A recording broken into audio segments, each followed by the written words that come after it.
नमस्कार. सर्वांना नवीन वर्षाच्या खूप खूप शुभेच्छा. 2026च्या. वर्षाच्या दुसऱ्याच दिवशी एक मराठी चित्रपट बघून आलो. त्याचं नाव आहे क्रांतिज्योती विद्यालय मराठी मीडियम.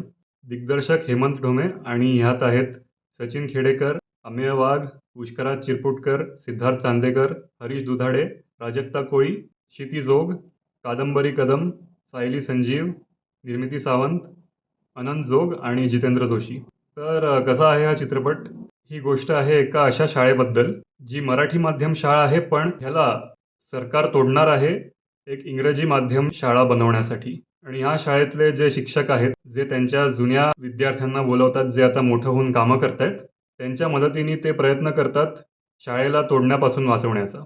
आता ते यशस्वी होतात की नाही याबद्दल हा चित्रपट आहे. खूप चांगली ह्यामध्ये शिकवण दिलेली आहे की इंग्रजी किंवा दुसऱ्या कुठल्याही भाषा तुम्ही नक्की शिका, पण तुमची जी मातृभाषा असेल, जसं की हा मराठी चित्रपट आहे आणि मराठी माध्यम शाळा आहे ज्याच्यामध्ये मराठी भाषी लोक शिकायला येतात, त्यांनी आपल्या मातृभाषेचा आदर केला पाहिजे आणि भाषा अजून चांगली बोलायला शिकली पाहिजे. ह्याचं त्यांनी खूप चांगलं नाट्य रूपांतर केलं आहे आणि सगळ्या कलाकारांनी देखील खूप छान अभिनय केला आहे.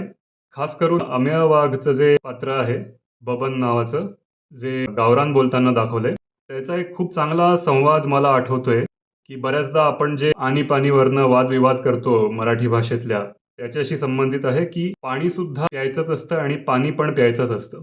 हे सांगण्यासाठी की तुम्ही भाषा कशी बोलताय ते महत्त्वाचं नाही, तुम्हाला भाषा शिकता येते आणि बोलता येते ते खूप महत्त्वाचं आहे. त्यातून हे सुद्धा शिकायला मिळतं की लहान मुलगा ज्याची मातृभाषा मराठी आहे किंवा अजून कुठलीही मातृभाषा त्याची असेल, त्यांनी पहिले 5 ते 6 वर्ष त्याच्या मातृभाषेचं चांगलं शिक्षण घेतलं पाहिजे. कारण का मातृभाषा हे आपल्या झाडाच्या मुळासारखं असतं, जे खूप मजबूत झाले पाहिजेत.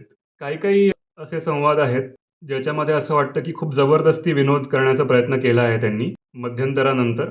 पण तरीसुद्धा तुम्ही नक्की पहा आणि तुमचं खूप चांगलं मनोरंजन होऊ शकतं, काहीतरी नवीन शिकण्याबरोबर. माझ्यातर्फे या चित्रपटाला 4 स्टार्स. तुम्ही नक्की पहा तुमच्या जवळच्या चित्रपटगृहात. बऱ्याच गोष्टी आहेत ज्या तुम्हाला शेवटी 2 पात्रांच्या संवादातनं समजतात. ते खूप महत्त्वाचे आहेत. ते नक्की लक्ष देऊन ऐका आणि पहा. खूप खूप धन्यवाद. आपण भेटूयात पुढच्या व्हिडिओमध्ये.